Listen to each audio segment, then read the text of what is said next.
सरकारी बैंक जो जबरन वसूली कर रहे हैं उसको फौरन रोक दिया जाए और शिंदे और फडणवीस की सरकार से हम ये डिमांड करते हैं कि किसानों के कर्जे को माफ कर दिया जाए। ये मजलिस इत्तेहादुल मुस्लिमीन उस नासिक के किसानों के साथ खड़ी हुई है और महाराष्ट्र की सरकार से इस बात का मुतालबा करती है कि वो फौरन किसानों के कर्जों को माफ किया जाए। मैं आपके सामने इस बात को बताना चाहता हूं कि मजलिस इत्तेहादुल मुस्लिमीन की नुमाइंदगी पर अकोला में तुराबली मस्जिद को जब नुकसान पहुंचाया गया, उसी रात जुगनूबी नामी एक मोहतरमा को वो मकान में जिंदा जला दिया गया। उनके बेटे अकबर जो ऑटो ड्राइवर हैं, एक झोपड़ी में रहते अपनी बीवी के साथ और वो जुगनूबी उमर रसीदा थी डॉक्टर गफ्फार कादरी साहब के साथ शाहिद रंगून वाला, अब्दुल नाजिम, जमील खान, अब्दुल मुनाफ, मुस्तफ़ा कॉरपोरेटर, मोहसिन और आरिफ उस वफद डेलीगेशन में थे और पुलिस से मुलाकात करके इस बात का मुतालबा किया कि ये शॉर्ट सर्किट से मौत नहीं हुई, इसका एफआईआर दर्ज किया जाए। रिजवान अली नामी एक शख्स को पुलिस कस्टडी में मारकर उसकी टांग की हड्डी टूट गई, नागपुर को लाया गया इलाज के लिए। मजलिस के वफद ने जाकर उस पीड़ित परिवार से मुलाकात की और 16 मई को स्पेशल आईजीपी अमरावती से मुलाकात करके एक मैजर दिया। फिर डीएसपी अकोला से भी मुलाकात हुई, होम सेक्रेटरी के नाम पर एक टेलीग्राम लेटर भिजाया गया और जो लोग गिरफ्तार हुए उनकी जमानत का भी काम। मैं आपको 1 मिनट का वक्त दे रहा हूँ। जितने भी मजलिसी है, जो मजलिस से मोहब्बत करने वाले हैं, 1 मिनट के अंदर अपनी जगह के ऊपर बैठ जाए और जो खड़ा रहेगा वो ये समझ लेना कि उसको कांग्रेस वालों ने या राष्ट्रवादी वालों ने भेजा है। बैठिए 1 मिनट के अंदर। जो खड़ा रहेगा मेरी नजर उसके ऊपर है, बैठ जाइए, बैठिए जो जहां पर है अपनी अपनी जगह। अच्छा, जो जिसको बोल रहे हैं बैठने के लिए मत बोलो, बैठ जाओ। सुनो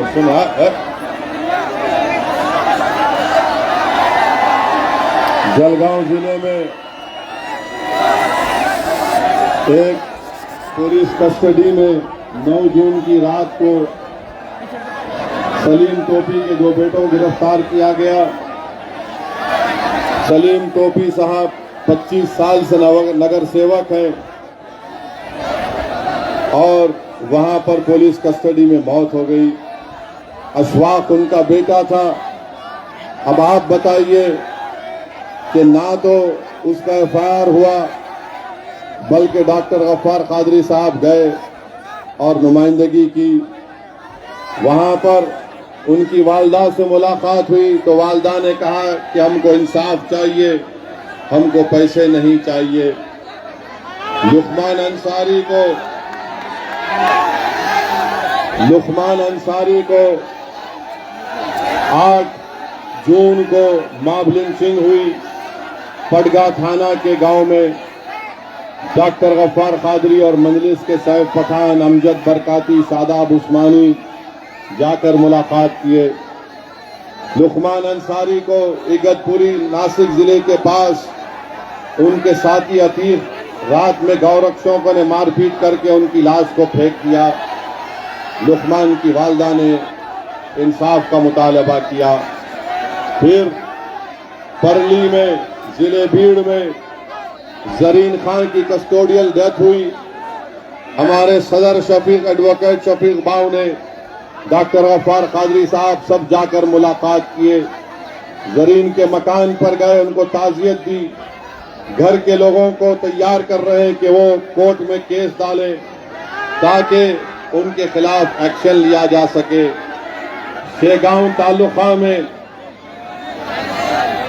14 मई को मस्जिद जामा मस्जिद पर पत्थरबाजी की गई। पुलिस इंस्पेक्टर कार्रवाई नहीं करना चाहते थे। मजलिस के वफद ने डीएसपी अहमदनगर और कलेक्टर से मिला और मुलाकात की। वहां पर गैर जरूरी मुस्लिम अकलियत के नौजवानों को गिरफ्तार किया जा रहा था तो उनकी गिरफ्तारी को रोका गया। ये मुख्तसर सा मजलिस की कारकर्दगी का मैं आपके सामने इस बात को रखा हूं। मेरे अजीज दोस्तों और बुजुर्गों, मैं आपको ये बताना जरूरी समझता हूं कि ये जिलहिज का महीना है। हमारे इस्लामिक कैलेंडर के जिलहिज का महीना है, ये आखिरी महीना है। इसके बाद माह मुहर्रम शुरू होगा और जिलहिज के महीने की खुसूसियत ये है कि इसमें हम लोग कुर्बानी देते हैं। और मुहर्रम के महीने की खुसूसियत यह है कि करबला के मैदान में, भाई साहब आप लोग नहीं सुनना चाह रहे तो मैं बैठ जाता हूं। अगर आप लोग नहीं सुनना चाह रहे हैं तो मैं खत्म कर दूं, फिर आप लोग खामोश बैठिए। आप लोग खामोश बैठिए। आपको हम वहां से यहां बुलाए ताकि आप सुन सके, तो अब आप सुनिए हमारी बात को। जो गरीब लोग हैं आप जरा सुनिए हमारी बात को। अभी आवाज नहीं आना, आप लोग मेरी आवाज को सुनना चाहिए। आप अपने आप से बात करने आए तो घर में जाकर बात करिए। सुनिए, ये जिलहिज का महीना है। हम कुर्बानी देते हैं जनवरी की और माह मुहर्रम में 10 मुहर्रम के दिन अल्लाह के रसूल सल्लल्लाहु अलैहि वसल्लम के नवासे ने अपनी जान को कुर्बान किया, अपनी आल को कुर्बान किया। क्यों कुर्बान किया? ताकि हक की कामयाबी हो और बातिल की शिकस्त हो। उन्होंने अपना इमाम हुसैन ने करबला के मैदान में अपने सर को इसलिए कटाया ताकि सुबह कयामत तक दुनिया को यह मालूम हो जाए कि सर कटाने वाले कामयाब होते हैं, सर झुकाने वाले नाकाम होते हैं। तो इस्लामिक कैलेंडर का आखिरी महीना जिलहिज है। इस्लामिक कैलेंडर का नया साल का पहला महीना मुहर्रम है। और ये इस दीन की खूबसूरती है कि साल का आखिरी महीना और साल का पहला महीना दोनों कुर्बानी का दर्ज देता है। दोनों कुर्बानी का दर्ज देता है। तो मेरी आपसे ये भी गुजारिश है कि आज से 1400 साल पहले, आज से 1400 साल पहले 10 जिलहिज के दिन अल्लाह के रसूल मोहम्मद मुस्तफा सल्लल्लाहु अलैहि वसल्लम ने अपना हज्जतुल विदा में आखिरी खुतबा दिया। तो खुतबे में बहुत सी चीजें हैं, मगर रसूल अल्लाह सल्लल्लाहु अलैहि वसल्लम ने क्या खुतबा दिया और कहा कि सुनो, मैं तुम्हारे दरमियान में ज्यादा देर नहीं रहने वाला हूं। मोहम्मद सल्लल्लाहु अलैहि वसल्लम ने 1,15,000 लोग थे। रसूलुल्लाह सल्लल्लाहु अलैहि वसल्लम अपनी बात को अपनी ज़बान मुबारक से इरशाद फरमाते 3-3 बार।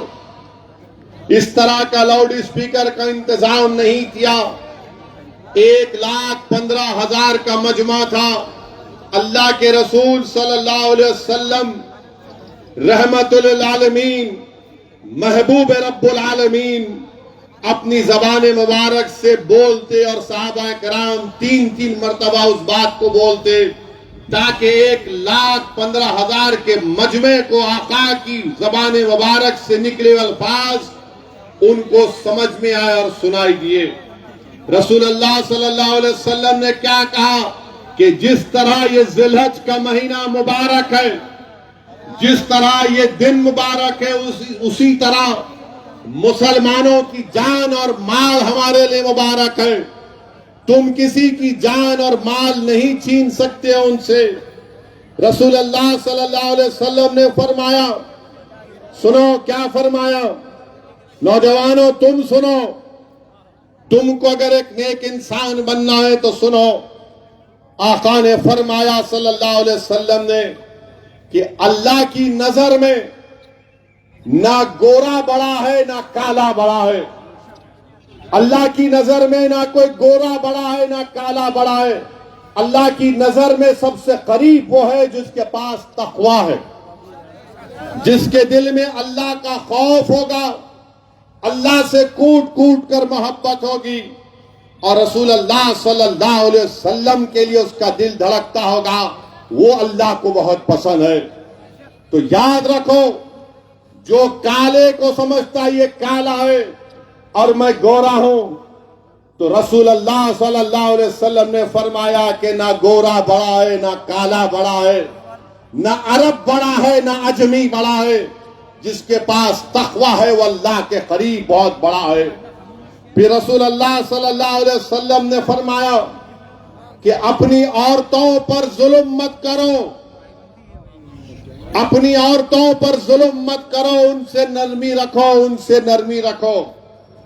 तो मुसलमानों, जब तुम घर में जाओगे, अगर तुम्हारे घर में तुम्हारी बीवी है, तुम्हारी बहन है, तुम्हारी मां है, तो तुम उनसे नरमी का रवैया अख्तियार करो। जिसकी बीवी है उससे नरमी का रवैया अख्तियार करो, उसको इज्जत दो, मुकाम दो, वो तुम्हारी शरीक हयात है। रसूल अल्लाह सल्लल्लाहु अलैहि वसल्लम ने फरमाया कि अपनी औरतों से नरमी का रवैया रखो। और रसूल अल्लाह सल्लल्लाहु अलैहि वसल्लम ने फरमाया कि किसी का कत्ल मत करो, किसी का कत्ल मत करो नाजायज तौर पर। मुसलमान किसी का कत्ल नहीं करता नाजायज तौर पर। रसूल अल्लाह सल्लल्लाहु अलैहि वसल्लम ने फरमाया अपने गुलामों से नरम रवैया अख्तियार करो।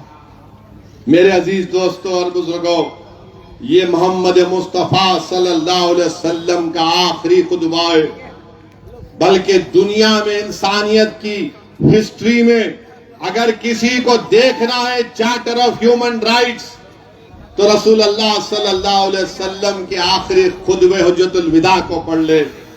तो मेरे नौजवानों, अल्लाह के रसूल सल्लल्लाहु अलैहि वसल्लम के इस आखिरी खुतबे के अल्फाज को याद रखो कि किसी मुसलमान के माल को या किसी के भी माल को या किसी के जान पर आप किसी पर हमला नहीं कर सकते। अपनी औरतों से, अपनी ख़वातीन से नरमी से पेश आओगे और तोड़ दो ये जंजीरें। कोई काला है, कोई बड़ा है, कोई खानदानी है, कोई फुला तुरुमची है, कोई नवाब है, अरे कोई अल्लाह की नजर में सब बराबर है। कोई काले को गोरे को काले पर फौकियत नहीं है। तुम्हारा खानदान पानदान होगा मगर अल्लाह की नजर में कुछ नहीं है उसकी हैसियत।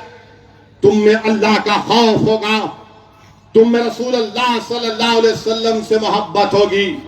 और रसूल अल्लाह सल्लल्लाहु अलैहि वसल्लम ने अपने आखिरी खुतबे में फरमाया, नमाज पढ़ो, रोजा रखो, ज़कात दो। नौजवानों, रोजा नमाज पढ़ो। मुसलमानों की पहचान कैसे होगी? मस्जिदों को आबाद रखने से होगी। नौजवानों, तुम अगर चाहते हो कि तुम्हारा दीन मजबूत हो, तुम मजबूत हो, तो अपने सरों को, अपनी आंखों को अल्लाह के आगे सजदे में झुकाओ, रोजे रखो। जिसके पास दौलत है ज़कात निकालो, कमजोरों की मदद करो, गरीबों की मदद करो।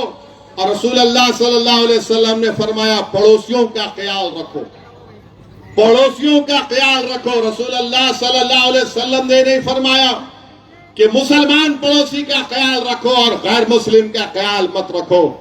रसूल अल्लाह सल्लल्लाहु अलैहि वसल्लम ने आखिरी खुतबे में इतना कहा, नौजवानों पड़ोसी का ख्याल रखो, पड़ोसी का ख्याल रखो। तो सहाबा कराम में डर पैदा हो गया कि कहीं रसूल अल्लाह सल्लल्लाहु अलैहि वसल्लम उनको और कोई हुकूक ना दे दे। तो आपका पड़ोसी हिंदू रहे, दलित रहे, ओबीसी रहे मगर आपका पड़ोसी है। अगर आपका पड़ोसी मुसलमान है या कोई भी हो, इस बात का ख्याल रखो कि आपका पड़ोसी भूखा ना रहे। आपका पड़ोसी, उसकी तकलीफ आपकी तकलीफ होनी चाहिए। अगर आप रसूल अल्लाह सल्लल्लाहु अलैहि वसल्लम से हम तमाम उनके उम्मती हैं, हम रसूल अल्लाह सल्लल्लाहु अलैहि वसल्लम के उम्मती हैं, और हमारे लिए सबसे बड़ा तुर्रे इम्तियाज क्या है कि हम मोहम्मद सल्लल्लाहु अलैहि वसल्लम के गुलामों के गुलाम हैं। ये हमारे लिए सबसे बड़ा तुर्रे इम्तियाज है।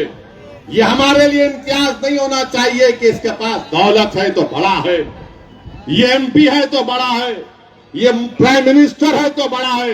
अरे सबसे बड़ा इम्तियाज ये है कि हमको अच्छे इंसान बनना है। तो मेरे अजीज दोस्तों और बुजुर्गों, मेरे गयूर नौजवानों, मेरी इन बातों पर गौर करो। नेक बनो, अच्छे बनो।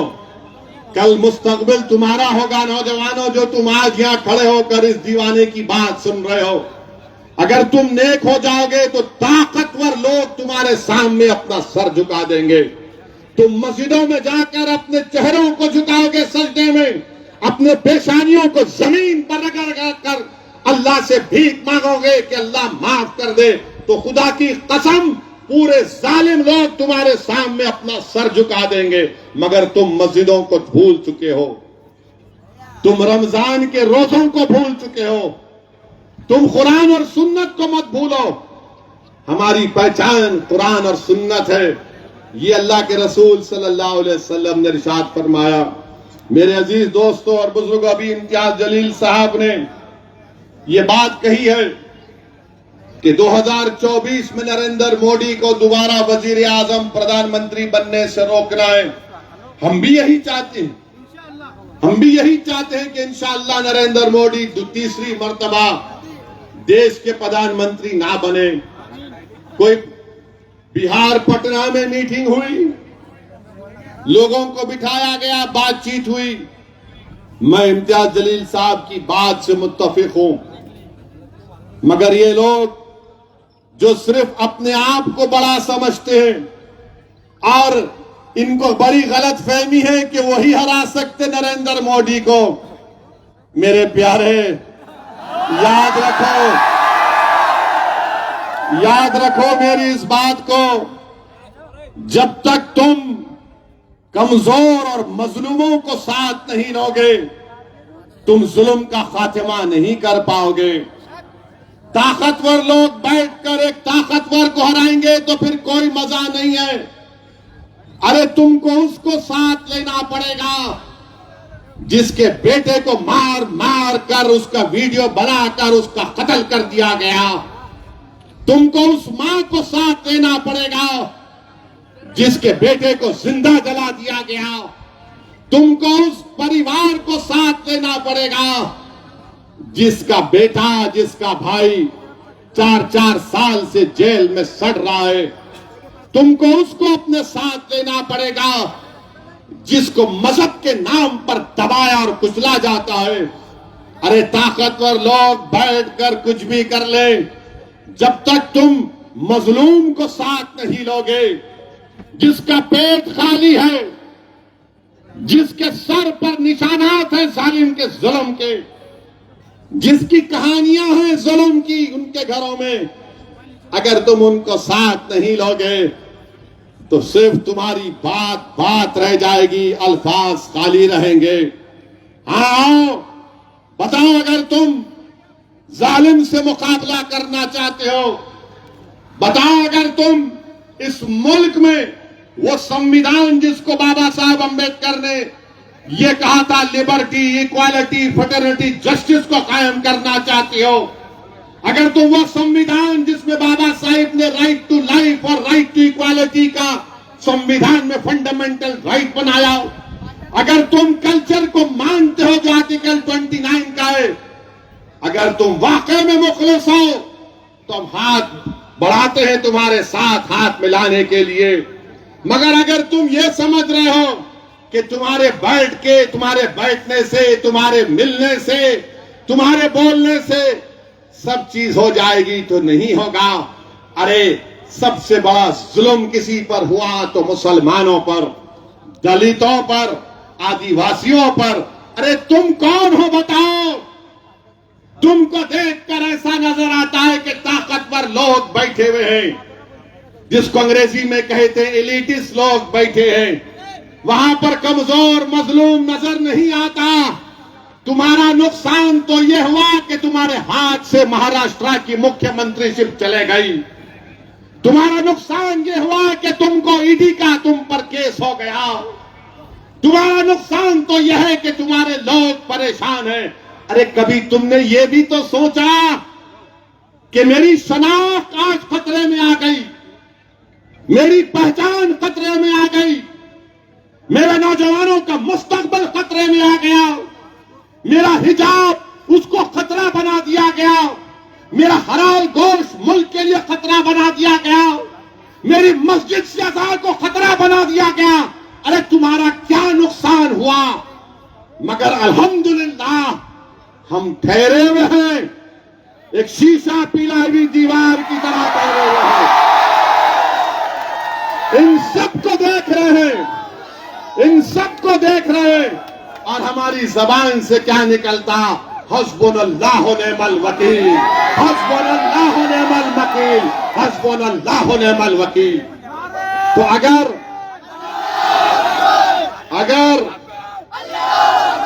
ये आपकी सोच होगी तो बराबर हम तैयार हैं।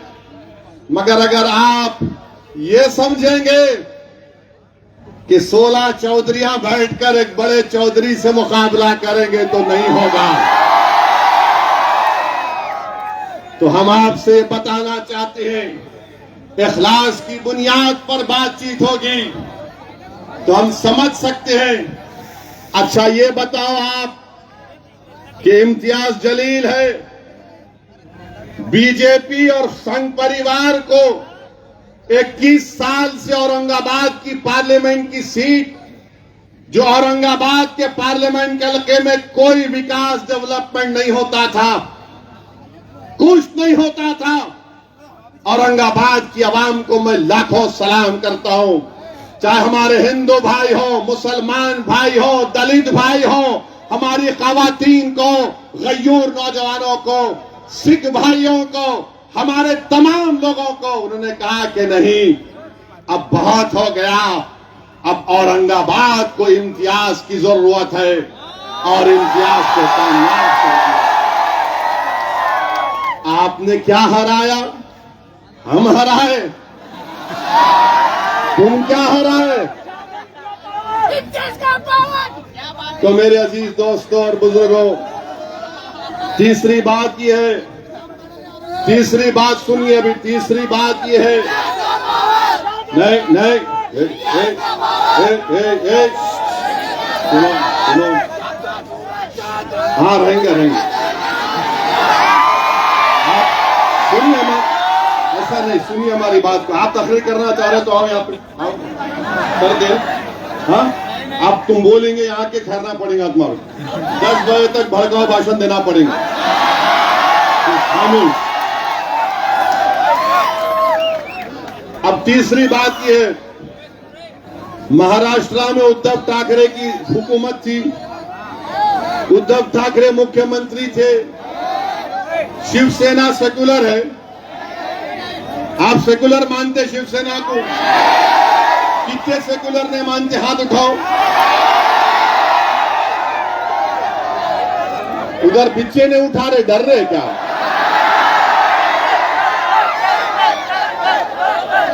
अब क्या हुआ? कांग्रेस, राहुल गांधी और शरद पवार मिलकर उद्धव ठाकरे को बोले, आप सेकुलर है, आप मुख्यमंत्री बन जाओ। अरे ये क्या है बाबा? क्या हमारे कान में फूल है या तुम हमको मुंह में चॉकलेट दे रहे? उनको मुख्यमंत्री बना दिए और हमारे जो सरकारी मुसलमान है,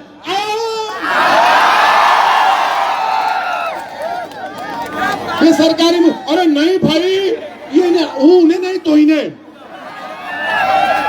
अरे ये कौन सी बात हुई? मैं मर्द नहीं, मेरा भाई मर्द बोल तो कैसा?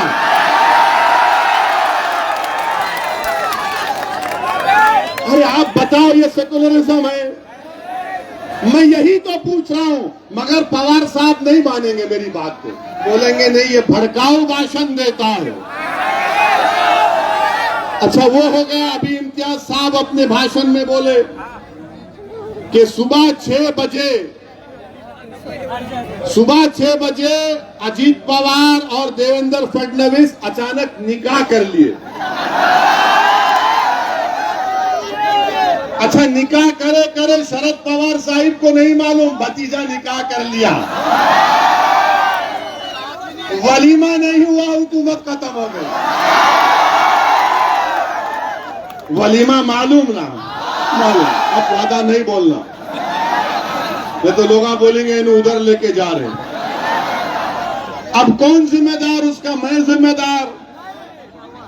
अब आप बताइए कि ये मामलात है।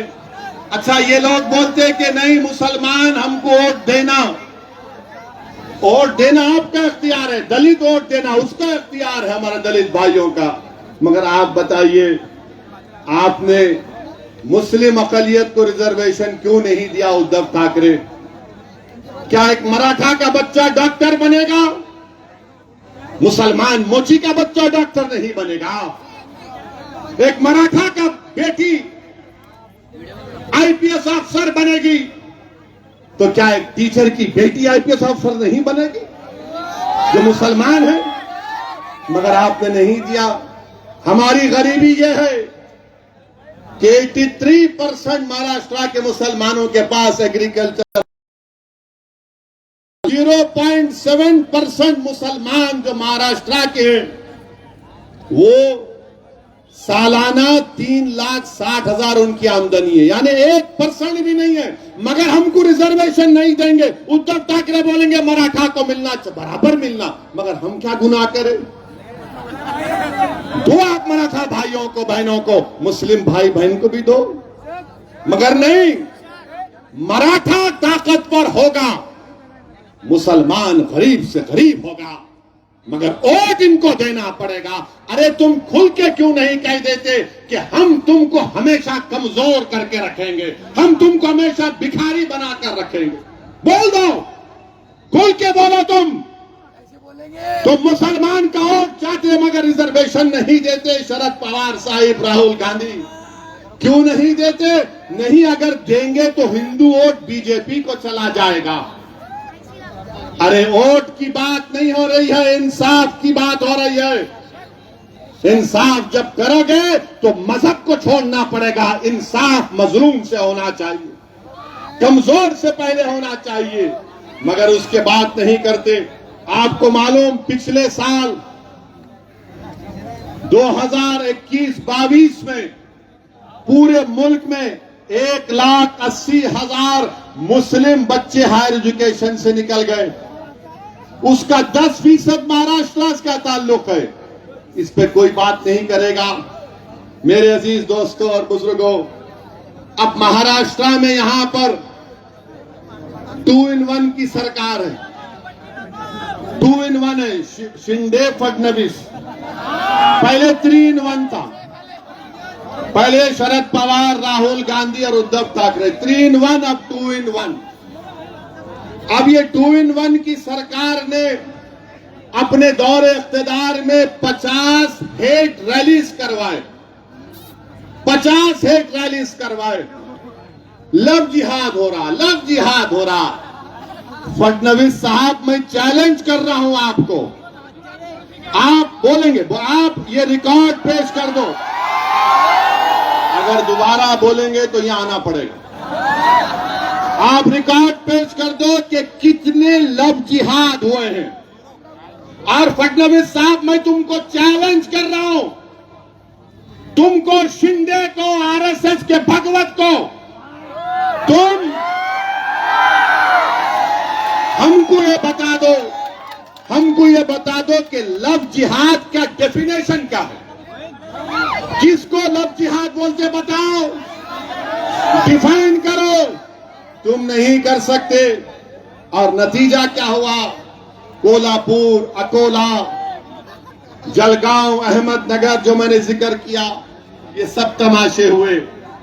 हम महाराष्ट्र की हुकूमत से, महाराष्ट्र के ब्यूरोक्रेसी से, पुलिस डिपार्टमेंट से ये कह रहे हैं कि आप सरकार की बातों में मत आओ, महाराष्ट्र के पीस को मेंटेन करो। आप सरकार को खुश करने के लिए आईपीसी इस्तेमाल मत करो। आप जो एक्यूज है उनके खिलाफ इस्तेमाल करो। अमन जरूरी है। सरकारें आएंगी और चले जाएंगी। हम उम्मीद करते कि महाराष्ट्र के आला पुलिस ओहदेदार अपनी जिम्मेदारी को निभाएंगे। मेरे अजीज दोस्तों और बुजुर्गों, फिर हम ये भी देखते हैं कि हमारे वजीर आजम अमेरिका गए, वजीर आजम अमेरिका गए, हमको उस पर कोई इतराज नहीं है। हम भी चाहते हैं कि भारत, इंडिया और यूएसए के ताल्लुकात और अच्छे हों। अब तो हम स्ट्रेटेजिक पार्टनर हैं। अब तो हम एग्रीमेंट्स में शेयर्ड वैल्यूज का जिक्र करते हैं। मगर हमारे वजीर आजम जब अमेरिका में थे तो दो बातों का मुझे बड़ा एतराज है। उमूमन अगर कोई मुल्क का वजीर आजम फॉरेन टूर पर जाता है, उस पर तबसरा करना ठीक नहीं है। मगर वजीर आजम प्रधानमंत्री मोदी, मैं मजबूर हूं आपकी बात को यहां पर रखने के लिए। एक ये कि नरेंद्र मोदी ने पहली प्रेस कॉन्फ्रेंस 9 साल में मीडिया के सामने आकर की। 9 साल में कोई मीडिया उनसे सवाल नहीं कर सकता था, कोई मीडिया के लोग नहीं। हाँ, वो एक सेलेक्टेड मीडिया का ग्रुप है। जैसा एक इंटरव्यू लेने वाले पूछा, मोदी जी आपको आम पसंद है? काटने के पसंद है या चूसने के पसंद है? अब ये क्या, तो अभी भी इतना बुढ़ा हो के दूध निप्पल से पीता? फिर एक रिपोर्टर पूछे, आप अपने जेब में बटुआ रखते, कहीं कुछ और को धिंगाना होना, समझ नहीं। मगर वहां की एक रिपोर्टर ने, वॉल स्ट्रीट जर्नल के एक रिपोर्टर ने भारत के वजीर आजम से जो सवाल किया, देश के प्रधानमंत्री, मुझे बड़ी तकलीफ हुई, बड़ी पीड़ा हुई कि इस तरह से आपसे सवाल किया गया कि आप 9 साल से भारत के वजीर आजम प्रधानमंत्री हैं, 300 एमपी आपके पास हैं, और आपसे सवाल करने वाला ये सवाल करता है कि क्या आप भारत के मुसलमानों के लिए, भारत के मुसलमानों के लिए उनकी तकलीफ को दूर करने के लिए आप क्या काम करेंगे, और फ्रीडम ऑफ एक्सप्रेशन के लिए आप क्या करेंगे? देश के प्रधानमंत्री, मैं खुश होता अगर आपसे सवाल होता कि आप उस देश से आते हैं जहां पर 50% आबादी भारत की 28 साल के नौजवानों पर मुश्तमिल है। मैं खुश होता इस बात से कि अगर रिपोर्टर आपसे सवाल करती कि बताइए मेक इन इंडिया में आपने क्या क्या बनाया। मैं खुश होता अगर रिपोर्टर आपसे पूछती कि क्या आपने 5 ट्रिलियन इकोनॉमी के उस टारगेट को हासिल कर लिया। मैं खुश होता अगर उस फॉरेन रिपोर्टर आपसे बोलती कि भारत में इन्फ्लेशन कम करने के लिए आपने क्या किया। मैं खुश होता अगर रिपोर्टर आपसे पूछती कि पूरी दुनिया में सबसे ज्यादा बेरोजगार अगर नौजवान है तो भारत में उसकी बेरोजगारी के लिए आप क्या किए।